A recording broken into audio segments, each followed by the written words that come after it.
KTV in Bakersfield. This is Eyewitness News at noon. Good afternoon and thank you for joining us. I'm Hannah Batab. And I'm Tom Murphy. We start with a story that is new at noon. The United States military has dropped the most powerful non-nuclear bomb in their arsenal. Now, military officials say the 22,000-pound Moab bomb was dropped in Afghanistan today. They say the target was ISIS tunnels and personnel in a province of the country. Now, the military is still assessing the damage. Moab, or the mother of all bombs as it's known, was developed during the Iraq War, but officials say it has never been used in the battlefield before. We targeted a system of tunnels and caves that ISIS fighters used to move around freely, making it easier for them to target U.S. military advisors and Afghan forces in the area. The United States takes the fight against ISIS very seriously, and in order to defeat the group, we must deny them operational space, which we did. The United States took all precautions necessary to prevent civilian casualties and collateral damage as a result of the operation. Today's strike comes after President Donald Trump met with NATO about global relations. Now, the president campaigned on the pledge he would have a much better relationship with Russia than the President Obama had. Craig Boswell is at the White House with what's driving this drift. President Trump sent a message of reassurance about the U.S.'s rocky relationship with Russia. Thursday morning, he tweeted, "Things will work out fine between the USA and Russia. At the right time, everyone will come to their senses and there will be lasting peace." But that stands in stark contrast to the message he delivered from the East Room of the White House Wednesday afternoon. Right now, we're not getting along with Russia at all. We may be at an all-time low in terms of relationship with Russia. Secretary of State Rex Tillerson had a private 2-hour meeting with Russian President Vladimir Putin Wednesday. Tillerson didn't sound very optimistic afterward. There is a low level of trust between our two countries. The biggest wedge in the relationship is Russia's continued support of Syrian President Bashar al-Assad. Secretary Tillerson told President Putin peace cannot happen in Syria while Assad is still in power. Russia, as their closest ally in the conflict, perhaps has the best means of helping Assad recognize this reality. Thursday, Assad denied his government was behind the chemical weapons attack that killed more than 80 people. It's fabrication. We don't have arsenal. We're not going to use it. And you have many indications if you don't have proof, because no one has concrete information or evidences. The U.S. bombed a Syrian airbase in retaliation for the chemical attack. Craig Boswell, CBS News, the White House. So let's bring it back to Bakersfield right now and take a live look at your forecast. And there you can see that intermittent cloud coverage that we've seen really throughout this Thursday. We also saw some sprinkles earlier today. What was it about? It's about 9:30. I was walking into work today and I did not expect that. I had to close the sunroof. Say to myself, you know what, Tommy, you better close that. You don't want to be getting any rain on that dirty car that's already dirtier. Take a look at the satellite and the radar. Here you see what we're looking at. And it's kind of just sprinkling right now. It's really the wind that we're paying attention to. Take a look at this wind advisory. It's until tonight at 11 o'clock, and we will expect gusts potentially as strong as 50 miles per hour. So if you're driving, be careful and keep your eyes out for that. Now, as for the rest of the forecast, pretty nice overall. We had the rain in the morning, but that's going to clear out. We should have a dry Easter. Temperatures should return to the low 80s for the weekend. We'll tell you more about that in the full forecast. But for now, let's get back to Hannah with some more of today's local headlines. Thank you, Tom. Bakersfield police are now investigating after a man was hit by a car and killed while crossing the street. This happened last night just after 10 on California Avenue near Union. Bakersfield police say the man was wearing dark clothing and walking outside of the crosswalk when he was hit. The driver did stop to talk with police. The man who was hit died at the scene. And a woman is in critical condition after getting hit by a car on Highway 99. CHP says this happened on the 99 and 204 off-ramp. Officers say the woman got out of her car after it was broken down on the center divide. That's when they say her car was hit. That woman suffered injuries as a result of the collision. Bakersfield police are looking into a shooting in the southwest part of town. Happened last night on Miraloma Drive just off of California Avenue. Police tell us one person was grazed after shots were fired in the area. Right now, police have not released information on any suspects. We also now know the name of a 15-year-old girl that was found dead Monday in South Bakersfield. Authorities say Stacy Duke's body was discovered in a detached garage on Dory Drive. Right now, 23-year-old Gerardo Rodriguez is in jail. He's accused of murder and child abuse. He's expected to appear in court this afternoon. An autopsy for Duke is scheduled for later today. We'll keep you posted. A man suspected of his brother's murder is now out of jail. Police say 61-year-old Randy Adams died of natural causes. He was found dead at his home on Christmas Tree Lane last Friday. Now his brother Ronnie Adams was arrested, accused in his murder. He is now being cleared as a suspect. Now over to Tehachapi, one Boy Scouts mission to encourage reading comes to fruition. Today, a ribbon cutting will be held for a new little library outside Tehachapi City Hall. People can take a book from the library and can leave one of their own in its place. The idea is to promote literacy. It was an Eagle Scout project dreamed up by a local scout, Orion Tier. He'll join Mayor Ed Grimes for today's dedication. Coming up, he was dragged off of United Flight. Now the man is hiring a lawyer. The latest on that developing story. Plus, NASA officials announce a monumental discovery, why scientists are now saying there could be life off Earth. Dress it up and go to NASA. We'll also have your forecast after this. Welcome back. Well, NASA scientists are unveiling a monumental discovery this afternoon as researchers say they have evidence that nearby ocean worlds could be the best bet for life beyond Earth. Those worlds potentially lie on Jupiter's moon Europa or on Saturn's moon Enceladus. Researchers say Enceladus had almost all of the key ingredients for life as we know it. The findings are from the Cassini spacecraft as well as the Hubble Space Telescope. So pretty monumental today, Tom. Isn't that something interesting? We've always talked about life beyond Earth. Now scientists are saying this could be a reality. All right, so my kids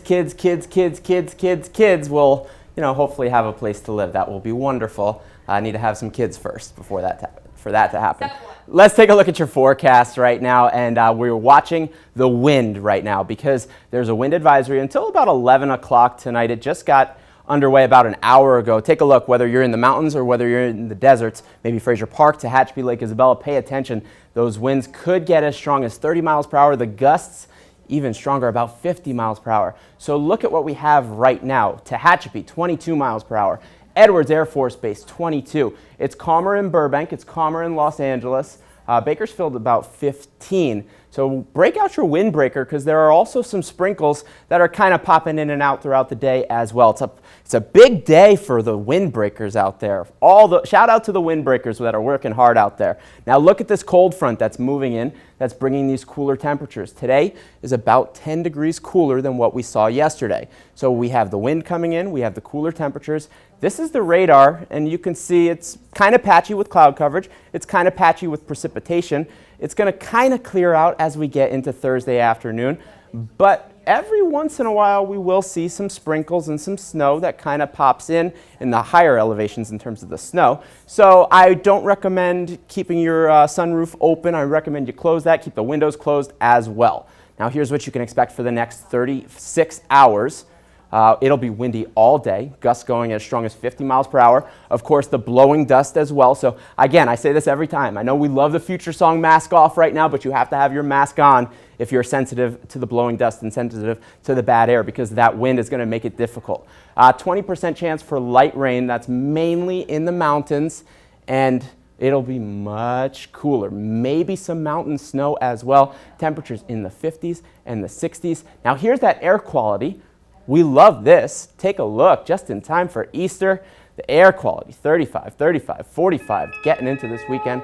And hey, 70 degrees today, 67 on Friday. And also we have a Kendrick Lamar album that is dropping. So Money Trees, the perfect place for shade when we have a forecast like this. As for the weekend, as for Easter, temperatures will hover right around 80. It should be a beautiful, beautiful weekend for everybody that is celebrating. If you're celebrating Passover as well, happy Passover to you.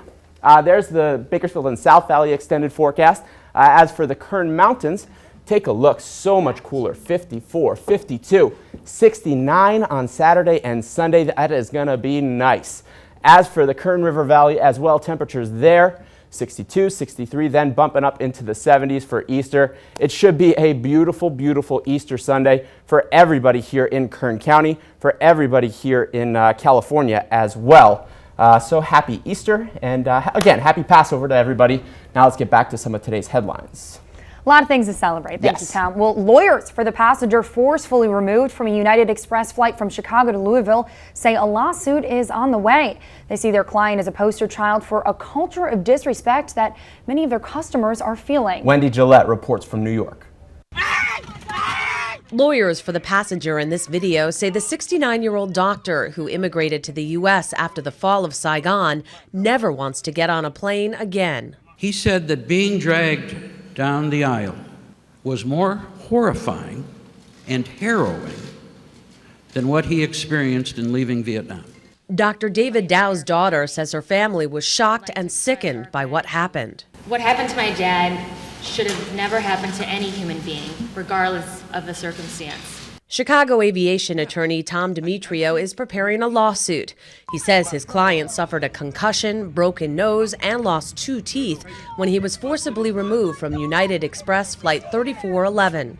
If you're going to eject a passenger, under no circumstances can it be done with unreasonable force or violence.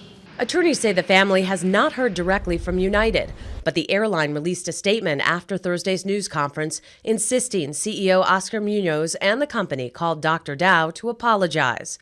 Munoz has publicly apologized and says United will no longer ask police to remove passengers being bumped from a full flight.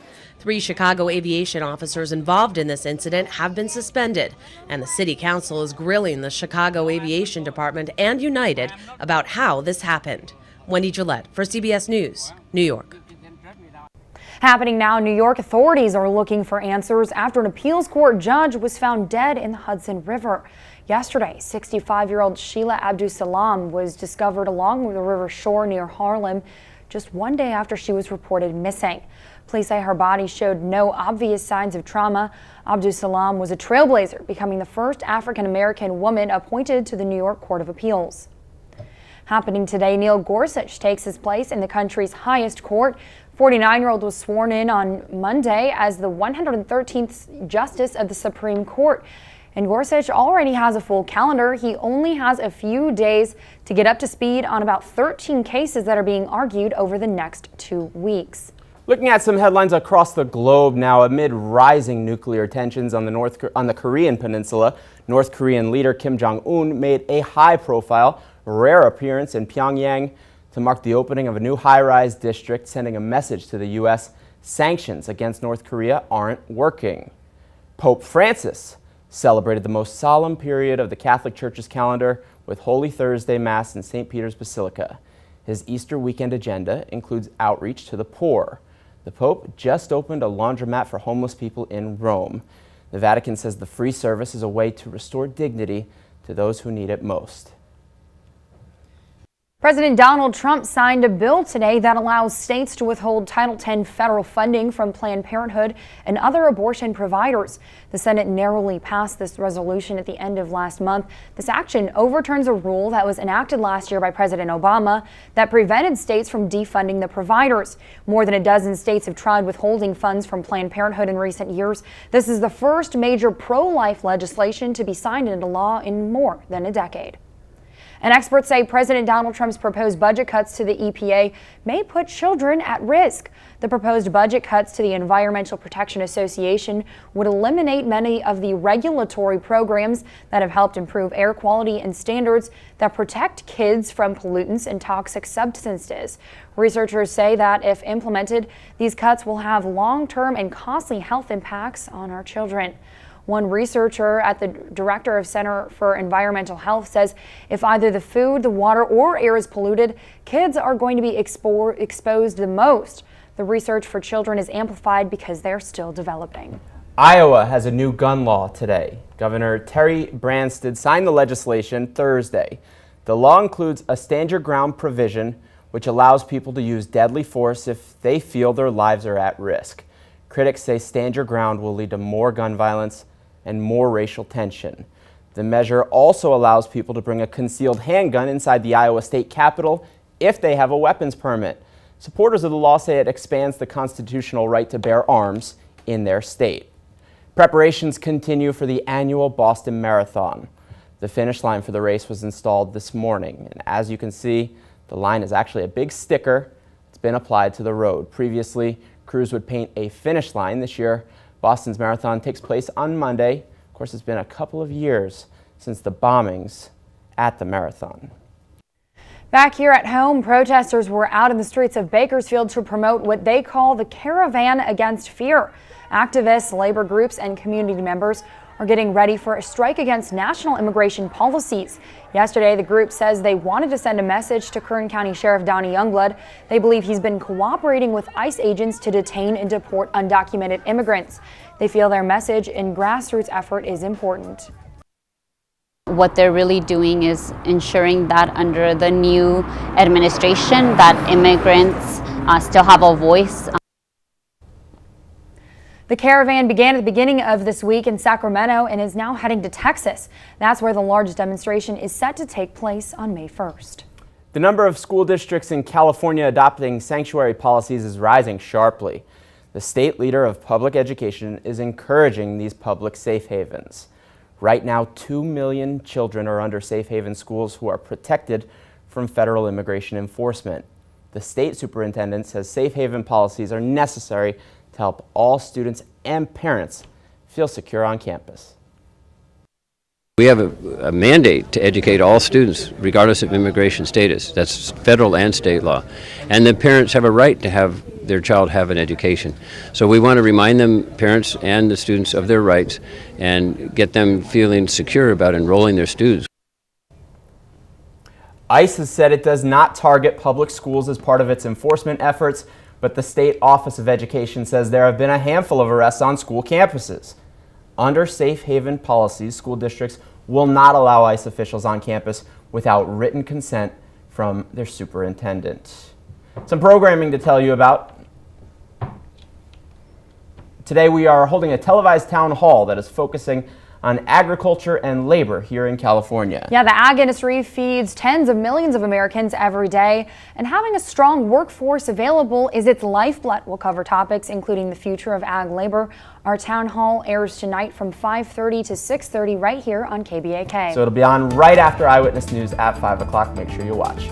We're going to step aside and take a break. We'll have some fun stories for you after this. Don't go anywhere. The new issue of The New Yorker is inspiring real surgeons around the world. Check this out. This April 3rd cover shows women in blue doctor scrubs over an operating table. Now, female surgeons from Saudi Arabia, Mexico, Brazil, Ireland, the UK, and Kuwait are posting the photos of themselves online in similar poses. The American Medical Association says just 19% of surgeons around the world are women.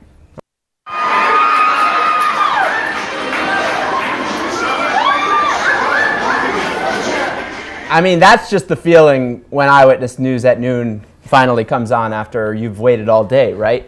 No, this is actually a Bay Area CHP officer doing something a little different and in the process making a lot of people smile. Here's what he's doing. He's showing off his dance moves for students at Hillsdale High, which is near San Jose. He's got some moves. He does have some moves. The officer was there to promote the Every 15 Minutes program, which focuses on reducing alcohol-related accidents among teens. This is wonderful. I actually did a story last week here in Bakersfield where they said that if a teen tries alcohol before they turn 15, they're 5 times more likely to develop an addiction. So I know programs like this help kids learn about substance abuse and education, and so if it means the CHP officer is dancing to help kids stay away from alcohol and drugs, good on him. He even got the standing ovation. He had some moves. Props to him. He had some moves. I love it. Well, hey, fans of the blockbuster film Deadpool learned who the star with Ryan Reynolds will be in the sequel. So Josh Brolin has signed on to play a key role opposite Reynolds in Deadpool 2.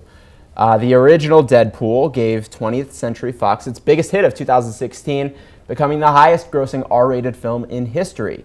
So there's Josh Brolin. He'll play Cable, who as an infant was transported to the future. There's a little comic book nugget for you. He returns to the present as an adult and a warrior. So Brolin, also playing another comic book character, will be playing Thanos in the upcoming film Avengers Infinity War. So there you have it. A little bit of superhero news as well out of California today. Something to look forward to. Hey, we're going to take a break. We have a final look at the forecast after this. Stick with us.